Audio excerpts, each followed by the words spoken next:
अगर आपके पास भी वैगनार है और सीएनजी फिटेड है आफ्टर मार्केट, तो ये टोटल बॉडी की दिक्कत इसमें आएगी। काफ़ी गाड़ी मिसिंग करती है। ये टोटल बॉडी इसकी होती है, काफ़ी गंदी है। इसे आज क्लीन करना है। क्लीन करना कैसे होगा, इसको कैसे बताते हैं, इसको कैसे क्लीन की जाएगी। ये देखिए कितनी गंदी है। इस चीज़ को क्लीन रखेंगे तो गाड़ी मिसफायरिंग नहीं करेगी, एवरेज भी अच्छा आएगा और आरपीएम फ्लक्चुएट नहीं करेगी और एवरेज काफ़ी अच्छा आएगा। आज हम बताते हैं कैसे इसको क्लीन करना है प्रॉपरली। इन चारों बोल्ट स्क्रू को थोड़ा हैमरिंग करके उसके बाद ये खोला जाता है। ये हमारी होती है IAC valve, idle air control valve होता है, जो कि ये जाम अगर हो जाए तो गाड़ी का रेस बढ़ जाएगा, जिससे कि आपका क्या होगा, माइलेज पे इफेक्ट डालेगा। रेस बढ़ जाएगा तो ऑब्वियसली बात है कि आपका फ्यूल भी ज़्यादा कंज्यूम करेगा। इसलिए इस चीज़ को प्रॉपरली क्लीन करना है। ये आपका आइडल कंडीशन पे 30% तक खुला होना चाहिए। ये हमारी आईसी वॉल होती है, इसको किस तरह खोलना है ये भी हम बता दे रहे हैं।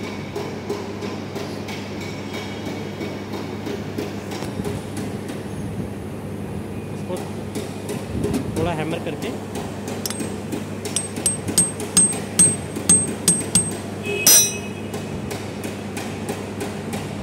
बड़े आराम से खुल जाती है हैमरिंग पे। ये इसका सॉकेट थोड़ा अलग से आता है, इसका स्टार सॉकेट आता है।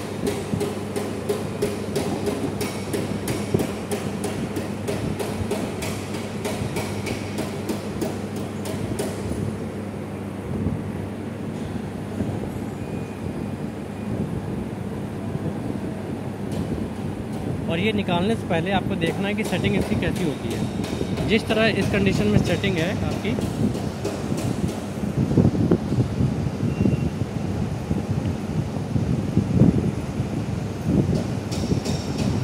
इसी तरीके से सेटिंग होनी चाहिए इसमें। कहीं भी उल्टा नहीं होना चाहिए, वरना ओवर रेस होगी गाड़ी।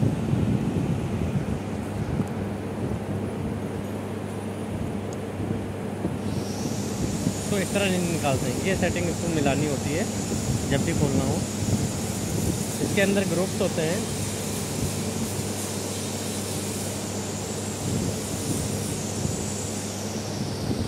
ये ग्रुप्स होते हैं, इसी में बैठते हैं। ये देखिए दिख रहा होगा आपको, ये ग्रुप्स बने हुए हैं। इन्हीं ग्रुप्स में बैठेंगे। कितना बैठेंगे? इसको ये देख लेते हैं कि ये फ्री है कि नहीं है। तो अभी क्या है, ये हल्की फ्री है, बट ये क्या है, प्रॉपर फ्री नहीं है। ये पूरा अपने आप घूमना चाहिए। ये ऐसी वॉल पूरी घूमनी चाहिए, बट इसमें हल्की फ्रीनेस है, बट पूरी फ्रीनेस नहीं है इसमें।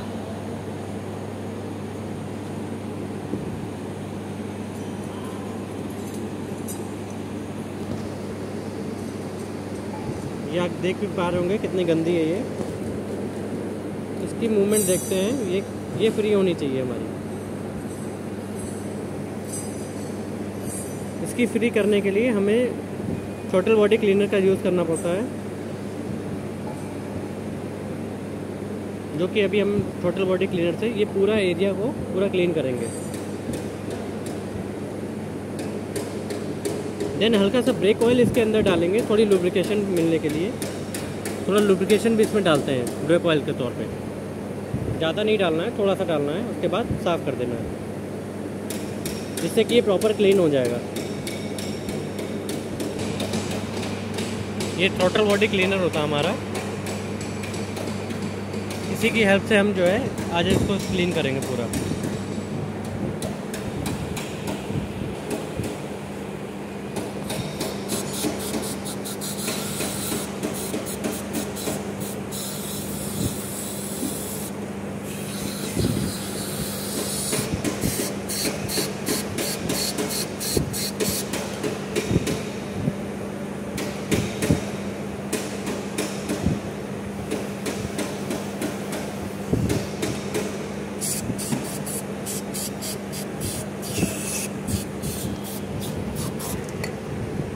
इसी बटरफ्लाई खोल के भी हम चेक करेंगे कहीं ये जाम तो नहीं है, और खोल के भी इस पर क्लीन करेंगे।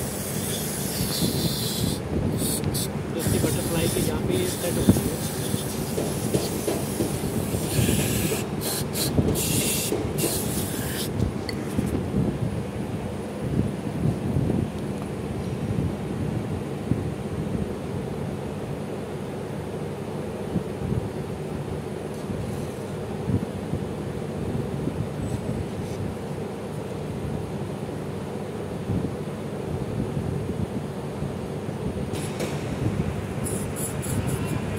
इस एरिया में भी मारना होता है।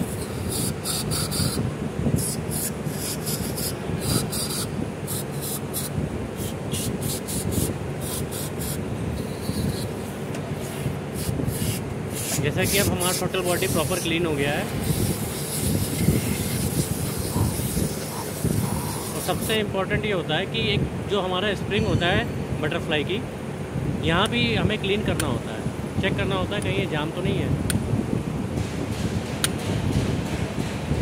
यहाँ प्रॉपर है हमारा, ये इस तरह होना चाहिए। वरना होता क्या है कि हम जब भी एक्सीलेटर देते हैं तो जाम हो जाता है, जिससे की वजह से आरपीएम की दिक्कत आती है, हाई लो की दिक्कत आएगी।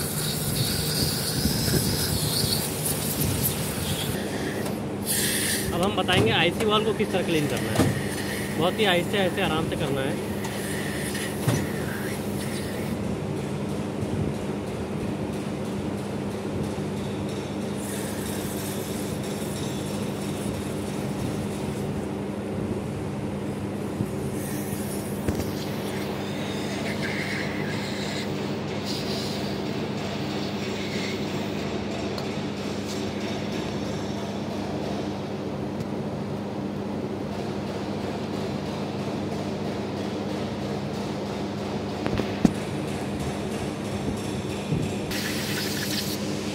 जैसा कि हमारा ये अब ये पूरा क्लीन हो चुका है, देख रहे हैं आप, ये पूरा क्लीन हो चुका है। अब ये फ्री भी हो रही है, ये देखिए इस तरह घूमना चाहिए, इसका मतलब ये फ्री हो चुका है। अब इसको जिस वे में हमने खोला था उसी वे में फिट कर देना है। डायरेक्शन देखने के बाद फिट करते हुए कुछ बातों का ध्यान देना है कि हमारी गैस्केट जो है बहुत ही आराम से लगानी होती है। उल्टा सीधा देखना होता है इसमें, और ये सीधे में ही बैठेगी।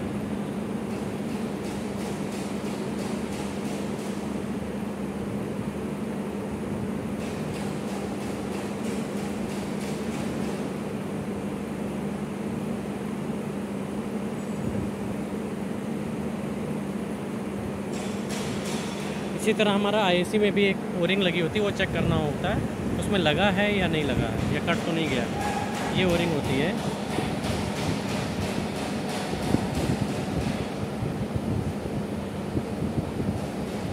ये ओरिंग कटनी नहीं चाहिए वरना एयर लीक करेगी यहाँ से। ये इस पोजीशन में रखना है, बस ऐसे बैठा देना।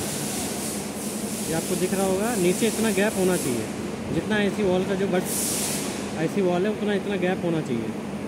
कभी कभी ये उल्टी बैठ जाती है, गैप बिल्कुल नहीं होती है, तो ये गलती हो जाती है सबसे। तो ये चीज़ देखनी बहुत ज़रूरी है। इस तरह जो है इसको फिट करेंगे।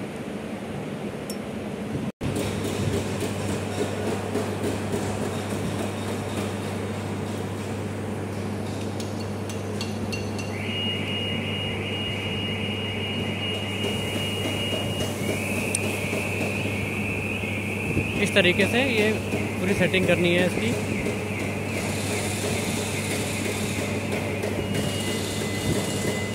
सेटिंग मिला के ही जो है टाइट करना है इसको।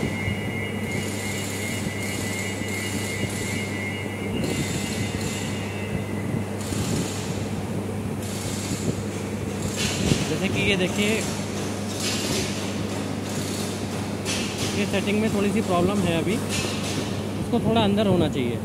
ये ऊपर है, ये थोड़ी और अंदर होनी चाहिए, इससे भी आईसी वॉल डिस्टर्ब होगा। ये देखिए अब करेक्ट वे में आ गया। ये इस तरीके से फुल टाइट करनी है, कहीं भी ऊपर नीचे ज़्यादा नहीं होना चाहिए। अब ये हमारे ऐसी वॉल तैयार हो गया है, उसको किस सेंटर में मिलाना है मैं बताता हूँ। ये जो चौड़ा वाला जो इसका जो ब्लॉक है, ये चौड़ा वाला ब्लॉक यहाँ इस चौड़े से मैच करेगा, यहाँ से, ठीक है।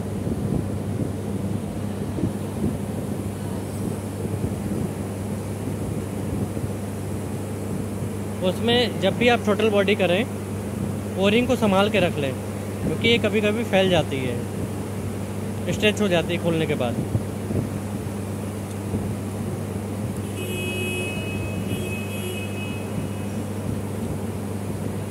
आपकी ओरिंग अगर कट गई हो या फैल गई हो तो उसको चेंज कर देना चाहिए।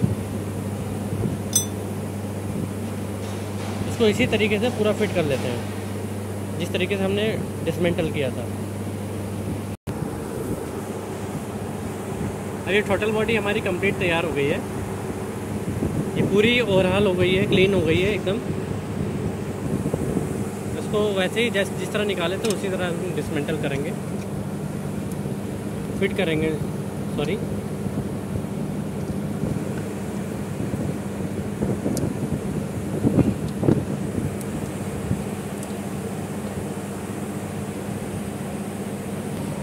ये पैकिंग को भी देखना बहुत ज़रूरी होता है। इसमें देखिए पैकिंग लगी हुई है ग्रे कलर की, ये भी बहुत ज़रूरी होता है देखना कि सही से लगी है या कटी तो नहीं है। नट बोल्ट में भी जो हमारा जो बोल्ट होता है, इसमें भी एक लॉन्ग बोल्ट होता है, जो कि जो हमारा फ्रेम होता है, ये फ्रेम बना होता है, इसमें लगता है। सिर्फ एक ही बोल्ट आपका लॉन्ग आएगा जो फ्रेम के साथ लगेगा, जो कि हाइट जिसमें ज़्यादा होगी, बाकी तीनों में कॉमन बोल्ट होंगे।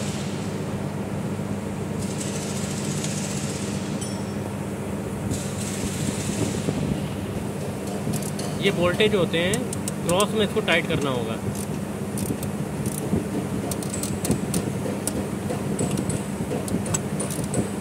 तब जाके इसकी प्रॉपर फिटिंग आएगी।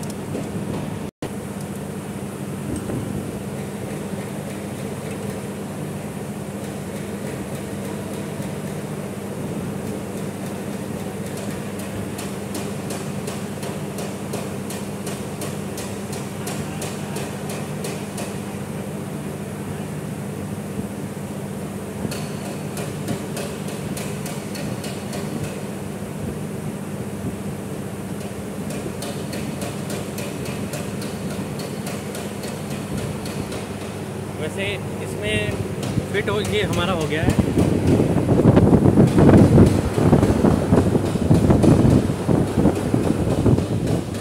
इसमें एक चीज़ और देखने वाली होती है, ये जो पाइप होता है कूलेंट का, ये सप्लाई की जो कूलेंट की होती है, इसमें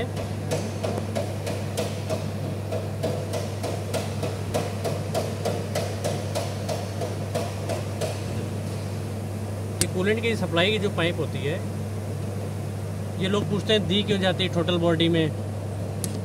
ये सप्लाई की जो पाइप होती है, ये बेसिकली इसीलिए दी जाती है, जो हमारा आइडल एयर टेम्परेचर जो है टोटल बॉडी जो लगा हुआ है, ये गर्मियों में तो इतना काम नहीं करेगा, बट ठंडियों में जब गाड़ी हमारी ठंडी हो जाती है तो आइडल टेम्परेचर लाने के लिए जो है ये दिया जाता है कूलेंट की सप्लाई, जिससे कि जो है टेम्परेचर हमारा मेंटेन रहे टोटल बॉडी का। टोटल बॉडी का टेम्परेचर मेंटेन रहेगा तो गाड़ी मिसफायरिंग नहीं करेगी, ये इसलिए दिया होता है और इसको लगाना ज़रूरी होता है।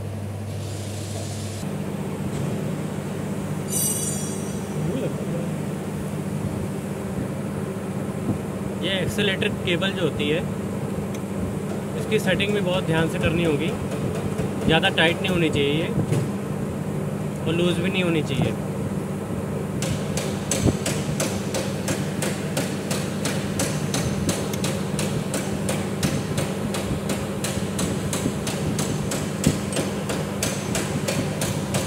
देखना ज़्यादा ये लूज नहीं होनी चाहिए और ज़्यादा टाइट नहीं होनी चाहिए, वरना होता क्या है कि जब एक्सीलेटर देते हैं टाइट रहेगा तो फिर आरपीएम जो है हाई रहेगा हल्का पैडल पे भी, और लूज रहेगा तो आरपीएम सर्टेन हम देंगे तो ये वायर के फंसने के चांस रहते हैं। यहाँ पे वायर ऊपर आ जाएगा तो यहाँ फंस जाएगा ये, तो इसको हम प्रॉपर टाइट करते हैं। ये कंप्लीट हमारा हो गया total body clean, total body fit हो गया। जैसा कि आप देख सकते हैं गाड़ी हमने जो है स्टार्ट कर दिया है। पहले ये गाड़ी बहुत हंटिंग कर रही थी, वाइब्रेशन काफ़ी था इसमें, आरपीएम फ्लक्चुएट भी हो रहा था, बट आप अब देख सकते हैं इंजन एकदम स्टेबल हो गया है। ये बिल्कुल स्टेबल हो गया है, कोई प्रॉब्लम नहीं है इसमें। बस दिक्कत इसमें ये थी कि इसमें टोटल बॉडी काफ़ी गंदा था, ये काफ़ी गंदा था। आईसी वॉल पूरी स्टक हो चुकी थी, जिससे आरपीएम काफ़ी फ्लक्चुएट हो रहा था। अब इसमें कहीं भी आरपीएम फ्लक्चुएट नहीं हो रहा है। ये देख रहे हैं मेरी गाड़ी अभी स्टार्ट है।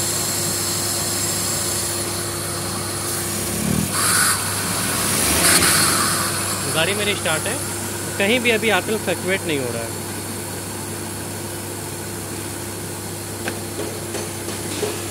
तो इस तरीके से आप जब भी आरपीएम फ्लक्चुएट हो तो सबसे पहले आप टोटल बॉडी चेक करें। ये अगर क्लीन नहीं होगा, आईएसी वॉल स्टक होगा, तो काफ़ी प्रॉब्लम आ सकती है इसमें आरपीएम से रिलेटेड, और माइलेज पे भी काफ़ी इफेक्ट डालेगा। अभी हमारी गाड़ी एकदम परफेक्ट हो गई है। खासकर सीएनजी गाड़ी में तो टोटल बॉडी हर सर्विस पे क्लीन कराना ही कराना है।